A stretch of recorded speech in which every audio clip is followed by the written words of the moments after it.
Iranian workers suffering from sky-high unemployment, roaring inflation, and unpaid wages. What's really going on and what can be done to solve it? We have the former Shah's son, Reza Pahlavi. He joins us now. Your Royal Highness, thanks for joining us. Thanks for having me. Explain what you understand about what's going on in Iran now and what really sparked these recent protests we've been seeing. Well, in a nutshell, we're talking about 40 years of utter mismanagement of the country's affairs under an extremely corrupt regime that couldn't care less about the fate of its citizenry, and instead is squandering our country's resources to conduct proxy wars and interference in other countries' domestic affairs in the region and beyond, with the sole ultimate goal of exporting their so-called ideology and impose it on others around the world.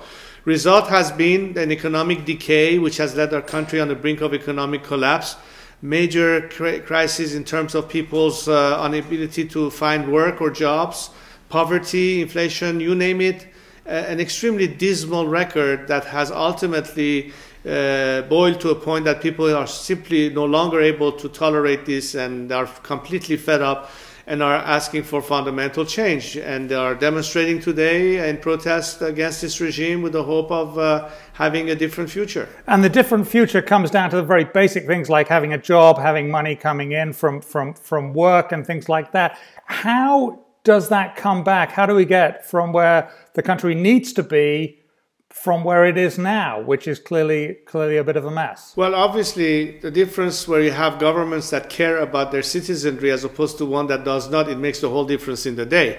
Iran should be South Korea today. Instead, it's North Korea. It's not that the country's resources have dwindled. It's not that the people are any different. The regime has changed. And as a result, the direction that our country took since 1979 has been today the results that you see. The Iranian people have had 40 years worth of experimentation under the tyrannical and authoritarian dictatorship of a clerical regime. And today, all the values that they aspire to, which is freedom, equality, human rights, justice, opportunities, non-discrimination of any form against anyone because of sexual orientation or ethnicity or religious denomination, is what the Iranian people at the very least are seeking. And in order to obtain the kind of governance that will progress, put the country back on the track of progress, obviously it has to be one that allows for people full participation, that is democratic in nature, that is secular in nature, with a clear separation of religions from government. The only time we can have an element of sanity, transparency, accountability, responsibility, which is what governments are for, to be at service of their people, and public servants can do their job, as opposed to a system that cracks down on people the minute they have the slightest protest and use a machinery of coercion, which is deeply rooted in a paramilitary system that is now a ruling mafia in that country. We should not expect any different result than what this regime has done. Your Royal Highness, do you think it can be reformed? We keep hearing about reformist candidates for government within Iran. Can the system be reformed, or does it have to be just scrapped?